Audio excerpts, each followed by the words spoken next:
राणा सांगा को लेकर कर्णई सेना और छत्री महासभा सड़कों पर है, हाथों में तलवार लिए हुए। कैसे देखते हैं इस पूरे मामले को? सरकार का कर्तव्य है कि ऐसी सेनाओं पे बैन करके कार्रवाई करनी चाहिए। कर्णई सेना को बैन कर देना चाहिए, उस पर सरकार को एक्शन लेना चाहिए। तो ये जो प्रदर्शन है कर्णई सेना का, ये जो है अहिंसा का रूप है।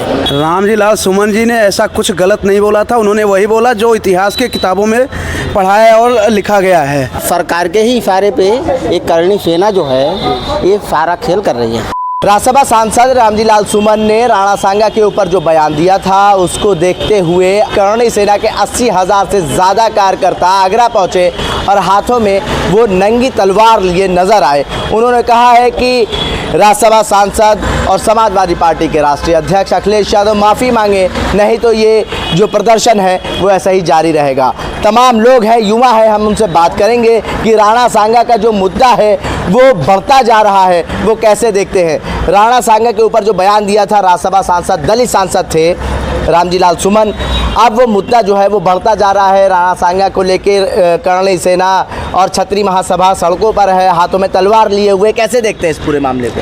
इस मामले को जो इस समय सरकार है, राजशाही सरकार है, सरकार उस पर केंद्रित नहीं कर पा रही। कर्णई सेना को बैन कर देना चाहिए, उस पर सरकार को एक्शन लेना चाहिए। कोई दलित सांसद के ऊपर ऐसा वो अपमानजनक नहीं बोल दिए थे कि उस पे घर पे हमला जान से मारने की धमकी दे रहे हैं। उसमें प्रशासन अपने हाथ में लेना, क्यों कर्णई सेना को दे रही, दूसरे महासभा क्यों उस पे वो कर रहे हैं? उस पे सरकार को एक्शन लेना चाहिए। हाँ, योगी जी क्या कर रहे हैं? उस दिन तो जिस दिन वहाँ वो हुआ था उनके रामजी लाल सुमन के घर पे हमला, तो उस दिन आगरा में थे ना। हाँ, वो योगी जी क्या किए? हाथों में तलवार लेके आगरा में इकट्ठा हुआ है। वो कह रहे हैं कि रामजी लाल सुमन को माफ़ी मांगना चाहिए, अखिलेश यादव को माफ़ी मांगना चाहिए, नहीं तो ये मुद्दा और बढ़ता जाएगा। रामजी लाल सुमन जी ने ऐसा कुछ गलत नहीं बोला था, उन्होंने वही बोला जो इतिहास के किताबों में पढ़ाया और लिखा गया है। और अगर उन्होंने कुछ गलत भी बोला था तो उसके लिए सरकार है, सरकार अपने हिसाब से कार्रवाई करे, न कि हम और आप उस पर कर्णई सेना कोई नहीं होती जो कि वहाँ पे जाके अपने हिसाब से निर्णय ले। न तो वो जज होती है, न यहाँ की सरकार होती है। सरकार का कर्तव्य है कि ऐसी सेनाओं पे बैन करके कार्रवाई करनी चाहिए। और अगर रामजी लाल सुमन ने भी गलत बोला होगा, पहली बात उन्होंने गलत नहीं बोला, उन्होंने जो इतिहास के पन्नों में है वही उन्होंने दोहराया है। कुछ उसमें उन्होंने गलत नहीं बोला था। उनको माफ़ी मांगने की ज़रूरत नहीं है? हमारे हिसाब से तो माफ़ी मांगने की ज़रूरत नहीं है। आप बताइए, जो हाथों में तलवार लेके, भाले लेके, त्रिशूल लेके वो इकट्ठा हुए हैं आगरा में, क्या कहेंगे आप? भाई गलत हुआ है। अगर फिर कर्णई सेना है क्या? हम तो एक ही सेना जानते हैं, भारत सेना है। कर्णई सेना क्या है? अगर कर्णई सेना आगे आ रही है तो पुलिस प्रशासन सरकार हटा दे, फिर हम लोग कर्णई सेना सामने आए, हम लोग भी सामने आ जाएंगे। हाँ, तब देख लें कितना ताकत है। अब यहाँ अगर बात करें तानाशाही सरकार की, तो सरकार का रवैया आज दिन प्रतिदिन युवा बेरोजगार है। आज युवा दर पर दर बेरोजगारी के लिए भटक रहा है। युवा के हाथों में किताब होने की जगह युवा हाथ खाली लेकर के चाय बेचने का कार्य कर रहे हैं, ठेला लगाने का कार्य कर रहे हैं। और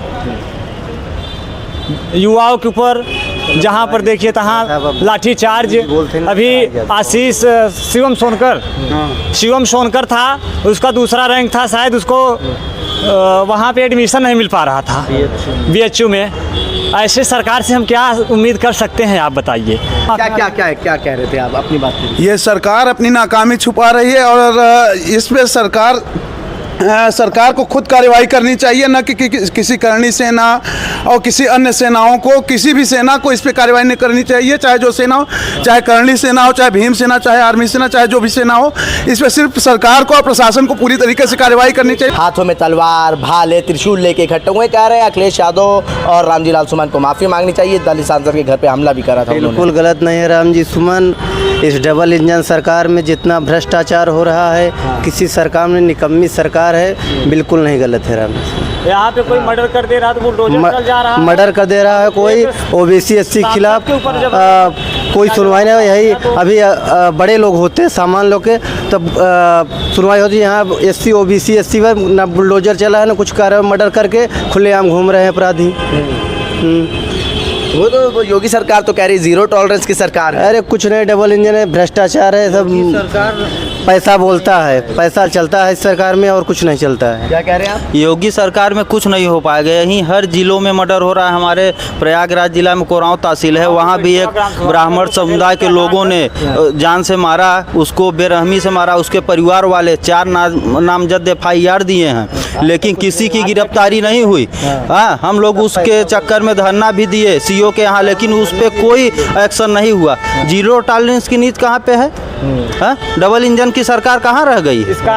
इसका परिणाम कहीं न कहीं आपको अगर देखा जाए तो आने वाला विधानसभा का चुनाव जो 2027 है, इसमें योगी और मोदी जी को भुगतना पड़ेगा। हम लोग बख्शेंगे नहीं। करणी सेना के लोग सड़कों पर उतरे, हाथों में तलवार लेके प्रदर्शन करते हुए नजर आए। देखिए, पहले तो अगर आपका व्यक्तित्व सामाजिक है, आप समाज को कहीं ना कहीं आप प्रतिनिधित्व करते हैं, तो ऐसे किसी भी बयान को आपका कोई भी बयान व्यक्तिगत नहीं रह जाता है, क्योंकि आपका व्यक्तित्व सामाजिक है, आपके शब्द भी सामाजिक हैं, आप बहुत लोगों का प्रतिनिधित्व कर रहे हैं। तो ऐसी चीज़ों से बचना चाहिए, पहली चीज़। और जैसा कि बाबा साहब की बात हो रही है, हर चीज़ का विरोध भी आप संविधान के दायरे में रह के करें, है ना। दोनों तरफ से अनुचित है। हालांकि प्रतिक्रिया पहले जिसने किया उसके तरफ से आई, विरोध में आई, लेकिन दलित सांसद है रामजी लाल सुमन, उन्होंने कहा हमने कुछ गलत नहीं कहा है, जो इतिहास में लिखा था वो हमने बताया है। अगर आप हमें गलत साबित कर सकते हैं तो हम माफ़ी मांगेंगे, नहीं तो आप खुद जाके इतिहास पढ़िए। लेकिन शब्दों का चयन कई बार मायने रखता है। हो सकता है आप अपनी बात के तर्क ले आएँ, है ना, उसे प्रमाणित करें, लेकिन बहुत लोगों की भावनाएं जब आहत करते हैं आप, तो ऐसी चीज़ें आती हैं, तो इनसे बचना चाहिए जहाँ तक। क्योंकि जब जैसा मैंने कहा सामाजिक छवि है आपकी, तो बहुत सोचना चाहिए, क्योंकि आपके शब्द किसी को आहत करते हैं, बहुत लोगों के लिए समस्या भी बनते हैं, है ना। तो इन बयानों पॉलिटिकल मुद्दा भी बनता जा रहा है। बिल्कुल बिल्कुल पॉलिटिकल बनेगा ही, क्योंकि पॉलिटिकल व्यक्ति ने बोला है तो मुद्दा तो पॉलिटिकल होगा ही। बाकी सोच समझ के ही करना चाहिए किसी भी राजनीतिक या सामाजिक व्यक्ति को। इससे पहले औरंगजेब का भी मुद्दा चल रहा था, वो भी आपने सुना होगा। औरंगजेब का समय मुझे लगता है हर शासक वैसा ही रहा है ना, क्योंकि शासक की जब बात होती है तो कोई शासक हिंदू है या मुस्लिम है इससे अंतर नहीं पड़ता।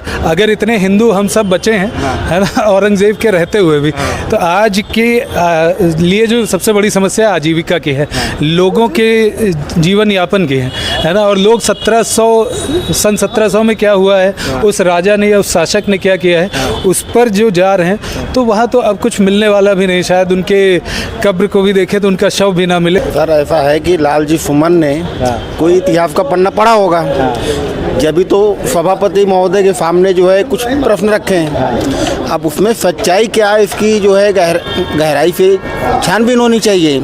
और ये जो प्रदर्शन है करणी सेना का, ये जो है अहिंसा का रूप है। ऐसे कोई मायने नहीं रखता कि आप इस तरह से आप जो है विरोध प्रदर्शन करिए। आपके अगर महापुरुष का अपमान किया गया है, आप उसकी शिकायत दर्ज कराइए, उसकी जांच हो। अगर वो दोषी पाए जाते हैं तो FIR होना चाहिए, और नहीं है दोषी तो उसका जो है कानून प्रशासन खुद देगा। अखिलेश यादव ने भी साफ कह दिया है कि राज्यसभा की सदन की कार्रवाई के दौरान जो शब्द लालजी लाल सुमन ने बोले थे उसको वापस ले लिया गया है, तो अब विरोध प्रदर्शन किस बात का। और रामजी लाल सुमन भी कह रहे हैं कि जो चीज़ इतिहास में लिखी थी वो हमने बताई है, तो हम माफ़ी क्यों मांगे। सर ऐसा है कि अभी जो बेरोजगारी और ये महंगाई का सवाल है, इससे सरकार बचना चाहती है, और सरकार के ही इशारे पे एक करणी सेना जो है ये सारा खेल कर रही है। जो भी मान लो उनके निजी विचार थे, कुछ कहे होंगे, इतिहास में कहा हो गया, जो पढ़े होंगे। मैं भी एक शिक्षक हूँ, जो किताब में लिखा है बताया जाता है, लेकिन उनका निजी मामला मैं मानता हूँ। लेकिन उनका निजी मामला होने के बावजूद हमारी आपकी पब्लिक आपस में हम लड़ाई करें, तोड़ फोड़ करें, हमारे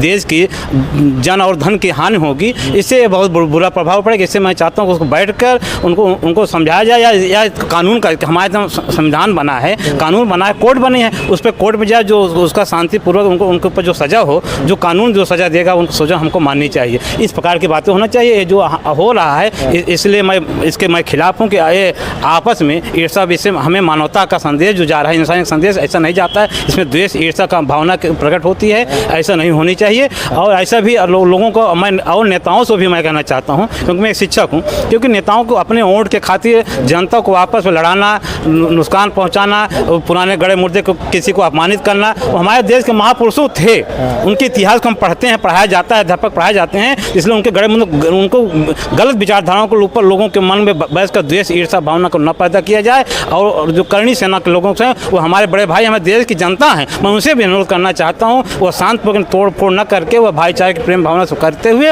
वह एक कोर्ट का मामला है, वह कोर्ट में जाकर अपना जो हमारे देश में शांति पाए, हमारा देश एक महान देश बने। इस शिक्षा में मैं भी एक सतीश देखिए, तमाम लोगों से मैं ये जानने की कोशिश कर रहा था कि करणी सेना आगरा की सड़कों पर तलवार हाथ में लेकर निकली है। उनका कहना है कि राज्यसभा सांसद रामजी लाल सुमन माफ़ी मांगे, नहीं तो प्रदर्शन और बढ़ता जाएगा।